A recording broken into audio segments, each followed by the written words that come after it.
Olá, galera vestibulanda, tudo bem com vocês? Meu nome é Elaina Turini, eu sou estudante de medicina da UFS e eu reuni para vocês uma série de dicas, uma série de estratégias que funcionaram para mim durante o meu estudo e que eu espero que ajudem vocês também no estudo de vocês, desde o início, desde o planejamento até depois da prova, depois do SISU.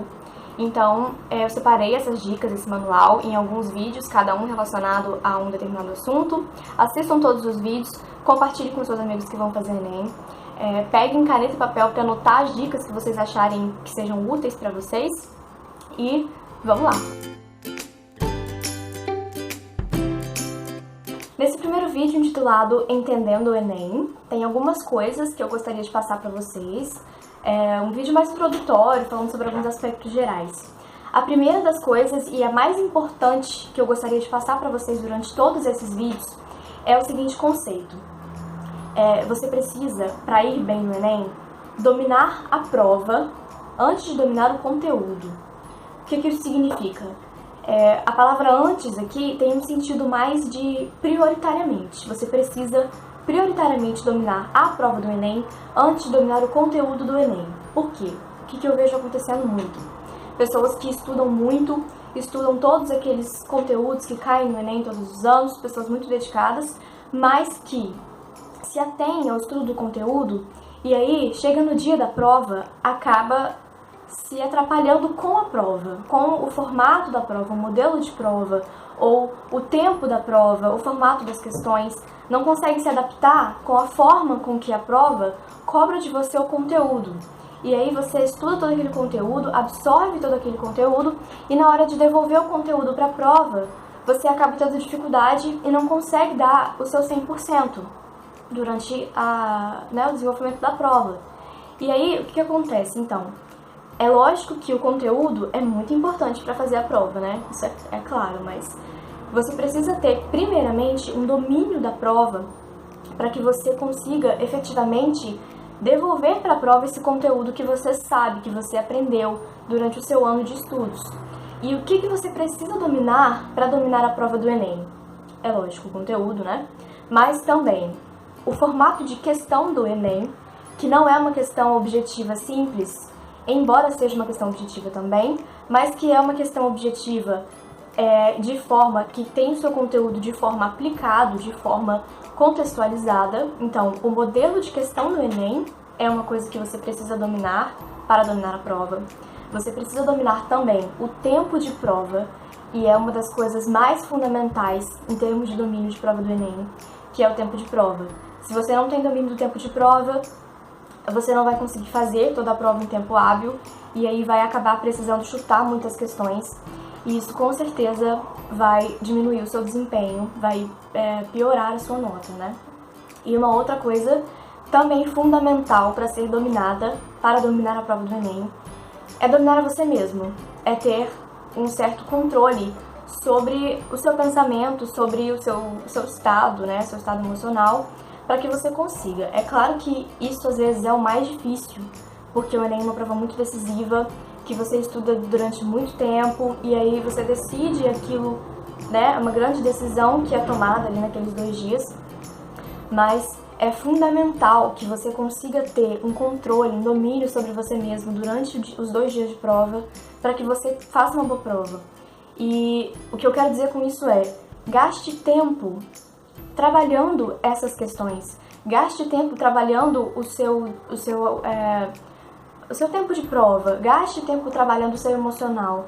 Procure coisas que fortaleçam o seu emocional para que você, durante a prova, consiga parar e consiga pensar que você tem a capacidade, que você estudou, que você sabe, que você está dando o seu melhor e que vai dar tudo certo dando o seu melhor. Isso é de extrema importância para que você domine a prova, ok? E aí, uma outra questão que me lembra isso também é a respeito das habilidades e competências, né? Falando de como o Enem cobra de você esse conteúdo, desse modelo de questão. Isso é uma coisa que é também de extrema importância e que eu vejo, às vezes, uma falta de atenção com relação a isso.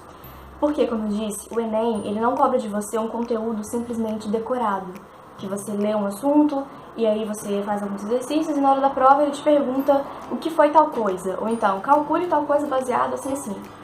não é dessa forma, né? O Enem, ele normalmente, prioritariamente, cobra de você o conteúdo de forma contextualizada, o conteúdo de forma aplicada. Então, você precisa compreender o que ele quer de você dentro daquela questão. E é aí que entram as habilidades e competências. Você é avaliado não só pelo conteúdo que você aprendeu ou que você decorou, mas principalmente pelas suas habilidades e a forma com que você consegue lidar, com que você consegue desenvolver aquela questão e encontrar, às vezes, a solução não só por um conteúdo que você leu, que você deixou de ler, mas às vezes por próprias interpretações do que a questão te dá. Então, o que eu quero dizer o que você deve fazer com relação a isso. Abra o edital do Enem, leia o edital do Enem e veja quais são as habilidades e as competências que ele quer que você demonstre durante a prova. E aí, a partir disso, veja quem é que pode ajudar você a desenvolver essas habilidades e competências. Então, se você assina um cursinho online ou se você vai fazer um cursinho pré-vestibular presencial, procure saber se esse curso que você está escolhendo tem um enfoque também para essas habilidades e competências. E não simplesmente que você estude todo aquele conteúdo e na hora da prova não saiba o que está sendo perguntado ali, né? Então trabalhe essas habilidades e competências também, além de puramente o conteúdo. Também com relação a isso, é muito importante o hábito da leitura dentro de uma boa compreensão de texto. Porque o Enem pede compreensão de texto não só em linguagens, não só em ciências humanas também, às vezes, mas em outras áreas de exatas, na área da matemática, né? Ciências da natureza. A habilidade de uma boa leitura é imprescindível, não só para textos, mas até para imagens, para gráficos. Então, é também de extrema importância que você cultive esse hábito de leitura para que você possa aplicá-lo durante a prova, não só para, de repente, ler um texto mais rápido e ganhar tempo de prova, o que também é bom, mas que você faça principalmente uma leitura de qualidade do que você está lendo, do que a questão quer te mostrar, e você consiga realmente compreender o que a questão está te mostrando e o que ela quer de você, que não simplesmente um conteúdo que você leu e decorou e vai responder. Uma outra coisa que eu queria falar com você hoje é sobre o TRI, né? O que é o TRI? Teoria de Resposta ao Item. É a forma com que o Enem é corrigido, porque, mais uma vez, apesar de ter uma parte objetiva, né? A parte que corresponde a 180 questões, essa prova do Enem, ela não é corrigida, né? A prova do Enem não é corrigida de forma simples, como uma prova objetiva que você faz, que tem, por exemplo, 10 questões, e aí se você acertou 8, você tirou 8. Não é assim que funciona. O Enem é corrigido através da teoria de resposta ao item, que é um algoritmo matemático complexo que vai basicamente verificar se você foi coerente nos seus acertos. O que isso significa? Não é coerente você acertar muitas questões difíceis e errar muitas questões fáceis. O algoritmo vai entender que você chutou as questões e, portanto, a sua nota vai abaixar, vai ser uma nota baixa, certo? E aí, ok, a gente sabe disso, né? A gente já leu sobre isso, a gente já viu alguma coisa sobre isso. O que eu quero dizer pra você, então, sobre o TRI? Duas coisas. A primeira delas é: foque nas questões fáceis. Principalmente na prova de matemática, você precisa identificar quais são as questões fáceis e fazer essas questões primeiro. Por quê? Principalmente na de matemática. Porque eu, particularmente, acredito que exista uma facilidade maior em identificar na prova de matemática quais questões são consideradas fáceis e quais são aí já mais para médias ou questões mais para difíceis, certo? Mas faça isso em todas as áreas. Faça as questões fáceis primeiro, porque isso vai te ajudar a garantir um conjunto de acertos mais coerente e, portanto, uma nota melhor. Às vezes perde o tempo, você lê uma questão e aí não entendeu, e aí lê de novo a questão, e aí não entendeu, e lê de novo, e fica muito tempo em uma questão que é difícil e que se você acertar ela e errar uma questão difícil e você errar uma questão fácil, você ainda corre risco de diminuir a sua nota por uma questão difícil que você acertou, entendeu? Então, assim, a prioridade é sempre essa. Faça as questões fáceis primeiro. Na prova de matemática, eu particularmente acho que é mais fácil identificar as questões fáceis, que são questões, por exemplo, de média, moda, questões assim. questões de leitura de gráfico, às vezes são mais fáceis de identificar, às vezes questões com sólidos para cálculo de volume e coisas nesse sentido. Então, faça isso, as questões fáceis primeiro, e aí depois volte fazendo as questões médias, as questões difíceis. Se forem difíceis, já pula, nem faz, porque se você tiver tempo sobrando, depois você faz. E outra coisa relacionada a isso também é, o que você deve fazer? Tá fazendo uma questão, não tá entendendo ela, leu uma vez, leu 2 vezes, não entendeu? Pula essa questão, vira lá atrás, fecha o caderno de prova, marca onde você tava, né? Fecha o caderno de prova e anota o número da questão, e aí volta e continua fazendo a prova. Não conseguiu fazer outra questão? Vai lá atrás e anota. E aí separa um tempo de prova para voltar nessas questões que não deu tempo de fazer, que são questões difíceis, e tenta mais uma vez. E também, se não der certo, chute, certo?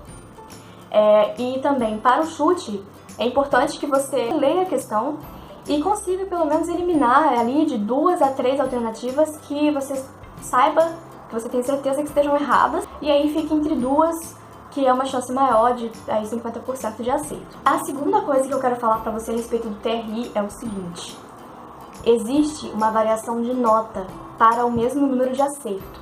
E isso é uma coisa que eu quero dar muito enfoque, porque as pessoas muitas vezes esquecem isso. E aí, quando alguém passa em algum curso concorrido, a primeira coisa que as pessoas perguntam é: quantas questões você acertou? Né? É claro que, se você acerta mais questões, você tem uma tendência maior a ter uma nota melhor. Isso é óbvio, né? Se você acerta lá 42 questões, você vai ter uma nota maior do que quem acertou 18. Isso é óbvio. O que eu quero dizer é, às vezes, para o mesmo número de acertos, existe uma variação bastante significativa da nota. Então, se você acertou, de repente, 33 em linguagens e a outra pessoa acertou 36 em linguagens, a nota dela pode ser menor do que a sua. Isso você pode ver pesquisando aí na internet, tem várias matérias sobre isso. Principalmente em matemática, a variação é muito grande, pode passar de 100, de 150 pontos até, se eu não me engano. E o que eu quero dizer pra você é exatamente isso. Quando você faz a prova, você tem mais ou menos uma noção de quantas questões você precisa acertar para ter uma nota mais ou menos ali naquela média, mas quando sair o gabarito do oficial do Enem, não se desespere quando você corrigir e achar que foi muito mal, porque vai sair a nota, e a nota é baseada no TRI. Outra coisa que eu queria falar ainda nesse vídeo é a respeito do SISU, que a gente vai lá, faz a prova do Enem, né? Recebe a nossa nota e aí inscreve essa nota no SISU e passa por esse processo seletivo. O que eu quero dizer pra você a respeito do SISU é: esteja ligado no SISU antes do SISU. Então, assim, procure saber sobre ele, procure saber sobre as notas durante todo o ano. Por exemplo, no SISU de meio do ano, mesmo se você não tiver feito o Enem, não tiver uma nota para se inscrever, você consegue consultar as notas de corte e acompanhar o progresso durante os dias de inscrição. Por exemplo, você pode olhar lá para a universidade que você gostaria, para o curso que você gostaria. Qual é a nota de corte? Se essa nota de corte está aumentando durante os 3 dias ou se de repente ela pode estar caindo. Se ela está aumentando, se ela aumenta muito de um dia para o outro. Se do último dia de inscrição para o dia do resultado, se essa nota aumenta muito. Então, durante o SISU do meio do ano, acompanhe como que funciona o SISU para o curso, para a universidade que você gostaria de fazer. E além disso, acompanhe também durante o ano o site da universidade que você gostaria de cursar, as edições anteriores do SISU. Então, a nota de corte da sua modalidade, caso você possa entrar em uma cota, por exemplo. A lista de espera, quantas pessoas são chamadas normalmente, né? Quantas são as vagas? São coisas que você deve estar atento antes de sair a nota do Enem, porque você não pode deixar para ver o que você vai fazer com a sua nota depois que você tem nela e aí jogá-la no SISU o que der para fazer. Então, durante o ano, estude o SISU e estude essa nota que você precisa atingir, para que você tenha tanto a noção dessa nota que você precisa atingir, quanto para que você estabeleça opções para você, né? Para que você saiba quanto que eu preciso atingir para passar na minha universidade. Se eu não atingir aquela nota específica, se eu conseguir de repente 10 pontos a menos, 20 pontos a menos, 50 pontos a menos, qual é a minha opção? É lista de espera? Eu consigo passar na lista de espera com essa nota? Ou eu preciso de uma outra opção? Então, assim, tem a primeira opção, segunda, terceira, opção no Sudeste, opção no Nordeste, opção no Sul. Faça estudo do SISU, das edições anteriores, para saber a nota que você tem que atingir e para ter uma noção real de como você está indo quando chegar o dia fatídico do SISU. Então, para você esperar realmente que a nota vai aumentar, que você pode cair as posições e ter realmente uma estratégia com relação a isso. E a última coisa que eu queria falar nesse vídeo é a respeito de simulados. Também é uma das coisas mais importantes que eu quero passar para vocês durante essa série de vídeos. É de extrema importância fazer simulados. Você não deve, sob hipótese nenhuma, fazer grandes estudos, estudar durante muito tempo, durante 1 ano, 2 anos, e não fazer simulados, porque você nunca vai saber realmente como que você está indo. Você nunca vai ser testado pelos conteúdos que você absorveu. E aí você não vai saber qual seria o seu desempenho no dia da prova. Você não vai saber quais são os assuntos que você, de repente, está com dificuldade, as coisas que você precisa focar para um estudo melhor. Então, o que você precisa fazer é fazer simulados. E qual é a melhor forma de simular a prova do Enem? É fazendo a prova do Enem. É claro que existem vários simulados que são ofertados por instituições de ensino, tanto de forma online quanto de forma presencial. Se você faz um pré-vestibular presencial, ele com certeza vai ter também simulados. Faça todos esses, todos que você puder, mas prioritariamente faça as próprias provas do Enem. Tanto essas que a gente faz, quanto as edições PPL, todas elas são um ótimo treinamento para a própria prova do Enem, para que você consiga se acostumar ao modelo de questão, para que você consiga se acostumar à forma com que o Enem cobra de você o conteúdo, mas principalmente, quando eu falo a respeito de simulados, não é só pegar a prova e imprimir ou colocar no celular, no tablet, e responder umas 3 questões, parar e entrar no Facebook. É realmente fazer um simulado de prova. Então, o que você deve fazer? Você vai falar, hoje eu vou fazer simulado. Não é dia de Enem, não é dia de simulado, não tem ninguém fazendo prova do Enem, só você. Então você vai avisar sua família, seus amigos, namorado, namorada, vai imprimir a prova ou vai fazer no celular, no tablet, que você preferir, e vai trancar a porta do quarto e vai fazer a prova do Enem. Você precisa treinar o seu corpo para a prova do Enem, para passar todas aquelas horas fazendo questões com a cabeça baixa, com o pescoço doendo, porque é muito cansativo e você precisa estar realmente com o seu corpo preparado para este momento, para esse dia de prova. Então, o simulado deve ser feito dentro desse modelo da própria prova do Enem, e não simplesmente respondendo as questões como se você tivesse todo o tempo do mundo, como se você pudesse fazer uma consulta na internet sobre aquele assunto. Simule realmente a prova do Enem, cronometre, trabalhe seu tempo de prova, peça alguém para selecionar para você um tema de redação, se você não recebeu o tema previamente, pegue aquele tema naquele momento e tente elaborar uma redação em cima dele, imprima aquela folhinha para marcar o próprio gabarito e marque também o gabarito durante o simulado para que você tenha uma noção de quanto tempo você gasta para marcar o gabarito, entendeu? Tudo isso é muito importante para que você realmente se adapte à prova do Enem e para que no dia você tenha as condições físicas, as condições mentais para que você esteja acostumado a fazer aquela prova e para que você não seja atrapalhado pela prova e possa realmente devolver todo o conteúdo que você aprendeu e possa realmente dar o seu melhor. Então, galera, foi isso a respeito desse primeiro vídeo. Esses foram os assuntos que eu quis tratar. Assistam os próximos vídeos, compartilhe esse vídeo com seus amigos que vão fazer Enem e até o próximo vídeo.